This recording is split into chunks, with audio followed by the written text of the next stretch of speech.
सबसे पहले हम बात करते हैं कि आपकी आईडी डीएक्टिवेट हो गई है, इसका पता आपको कैसे लगेगा। तो सबसे पहले इमिटर पे लॉगिन हो जाएंगे, उसके बाद जैसा इमिटर पोर्टल दिखाई देता है आपका वैसा ही दिखाई देगा, लेकिन आपको पता तब लगेगा जब आप सर्विस वाले सेक्शन के अंदर जाएंगे। तो मैं यहाँ पे ड्रैग करके नीचे जाता हूँ और यहाँ पे मैं यूटिलिटी टाइप सर्विस पे क्लिक करता हूँ और यहाँ पे क्लिक करने के बाद जैसे मैं एडवांस सर्विस पे क्लिक करके यहाँ पे यूटिलिटी सर्विस सेलेक्ट करूंगा तो यहाँ पे ओनली एक वाली एक सर्विस आएगी, सभी सर्विसें यहाँ पे मुझे दिखाई नहीं देंगी जो कि इमिटर पे अवेलेबल है। इसी प्रकार से अगर मैं एप्लीकेशन सर्विस के अंदर भी जाता हूँ तो फॉर एग्जाम्पल एक बार मैं आपको एप्लीकेशन सर्विस पे जाकर बताता हूँ, यहाँ पे मैं क्लिक करता हूँ और यहाँ पे एडवांस सर्विस, तो यहाँ पर भी कोई भी सर्विस दिखाई नहीं देंगी, यानी कि सभी सर्विसें बंद हो चुकी हैं आपकी आईडी डीएक्टिवेट होने के कारण। अब यहाँ पे इसका कारण क्या था और किसकी वजह से बंद होती है, तो यहाँ पे देख सकते हैं नॉन ऑपरेशनल कियोस्क। इसके पीछे का यदि कोई कियोस्क एक महीने के अंदर एक भी ट्रांजैक्शन नहीं करता तो उस कियोस्क को सिस्टम द्वारा सस्पेंड कर दिया जाता है, यानी कि एक महीने के अंदर जीरो ट्रांजैक्शन हुए हैं तो आपका इमिटर कियोस्क बंद हो जाएगा और यहाँ पे कियोस्क नॉन फंक्शनल कहलाएगा, यानी कि आपको नॉन फंक्शनल कराएंगे इसलिए कियोस्क पोर्टल पर एक्टिवेट होगा ये इसलिए। और यहाँ पे जब आप नया इमिटर लेते हैं उसके 3 महीने के बाद आपके ऊपर ये नियम लागू होगा और ये प्रत्येक दिन सिस्टम के द्वारा चेक किया जाएगा। ये तो क्या पहला बिंदु। दूसरा कारण होता है यदि कोई कियोस्क लगातार 3 महीनों के अंदर 10 से कम ट्रांजैक्शन कर रहा है, यानी कि लगातार 3 महीने ऐसे हो गए हैं जहाँ पे आपके 10 से ज्यादा ट्रांजैक्शन नहीं हुए हैं तो भी आपका इमिटर कियोस्क सिस्टम के द्वारा सस्पेंड कर दिया जाएगा और आप नॉन फंक्शनल कियोस्क हो जाएंगे। तो यहाँ पे ये कियोस्क पोर्टल पर एक्टिवेट 3 महीने, ये भी तो नियम है, 3 महीने के बाद आपने नया इमिटर कियोस्क लिया है तो 3 महीने के बाद ये लागू होगा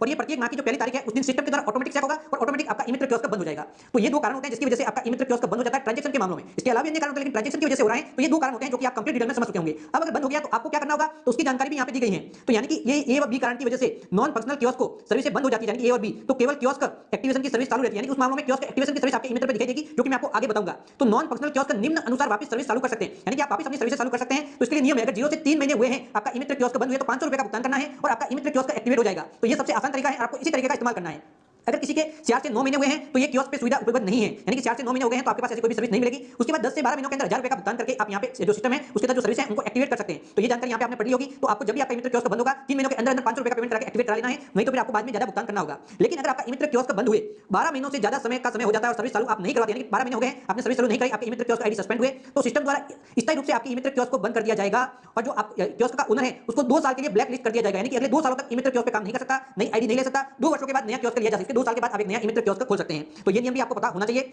नॉन फंक्शनल कियोस्क द्वारा ऑनलाइन दी गई रिक्वेस्ट को आप जब भी यहाँ पे एक्टिवेट कराने के लिए अप्लाई करेंगे पेमेंट करके 15 दिनों के अंदर अंदर जो भी आपकी स्थायी सेवा प्रदाता यानी कि एलएसपी है उसको वेरीफाई करना होगा। अगर 15 दिनों के अंदर वेरीफाई नहीं करते तो ऑटोमेटिक सिस्टम के द्वारा आपकी आईडी को एक्टिवेट कर दिया जाएगा और आपकी सर्विस सभी चालू हो जाएगी, यानी कि सभी सर्विस एक्टिवेट हो जाएगी। तो ये कारण होता है और उसका समाधान क्या है और नियम क्या है सब कुछ आप समझ चुके होंगे। अब आईडी को एक्टिवेट करने के लिए वापस आपको यहाँ पे आना है इमिटर पे और उसके बाद यहाँ पे यूटिलिटी टाइप सर्विस पे क्लिक करना है और यहाँ पे एनओएन लिखना है। जैसे एनओएन लिखेंगे या फिर आप अनेबल भी लिख सकते हैं, जैसे एनओएन लिखेंगे तो आपको एक सर्विस ओनली दिखाई देगी जो कि अभी आप स्क्रीन पे देख सकते हैं। तो इस सर्विस पे आपको जस्ट क्लिक करना है, फिर आपके जो कियोस्क कोड होते हैं उसे यहाँ पे दर्ज करने हैं, आपके इमिटर पे प्रमाण पत्र पे मिल जाएंगे और जो आपकी आईडी कार्ड होती है उसके ऊपर भी मिल जाएंगे, तो वो आप यहाँ पे दर्ज करेंगे और गेट बिल डिटेल पे क्लिक करना है। अगर आपके पास कोड नहीं है तो कोड निकालने का वीडियो ऑलरेडी बना हुआ है। फिर यहाँ पे 500 रुपए का भुगतान करने के लिए कहा जाएगा, उसके बाद जस्ट यहाँ पे क्लिक करना है और यहाँ पे पेमेंट की जानकारी आ जाएगी। तो यहाँ पे बिल पे वाले ऑप्शन पे जस्ट क्लिक करना है और कौन सी सर्विस वगैरह है वो सब कुछ यहाँ पे दिखाई देंगी। तो बिल पेमेंट पे जैसे क्लिक करेंगे तो इस प्रकार से आ जाएंगे। उसके बाद यहाँ पे अपने मोबाइल फोन नंबर दर्ज करेंगे, जो भी आपके मोबाइल फोन नंबर है तो यहाँ पे सही मोबाइल फोन नंबर और सही ईमेल आईडी दर्ज करनी है। कई बार टोकन जनरेट नहीं होता तो इसके ऊपर इंफॉर्मेशन आ जाती है। फिर कंटिन्यू पे जस्ट क्लिक करना है और यहाँ पे आके या तो क्यूआर कोड का इस्तेमाल करेंगे या फिर इमिटर वॉलेट में पैसे पड़े हैं तो पे वॉलेट पे क्लिक करके पेमेंट कर लेंगे और जैसे पेमेंट कंप्लीट हो जाएगा तो स्क्रीन के ऊपर टोकन बताने लग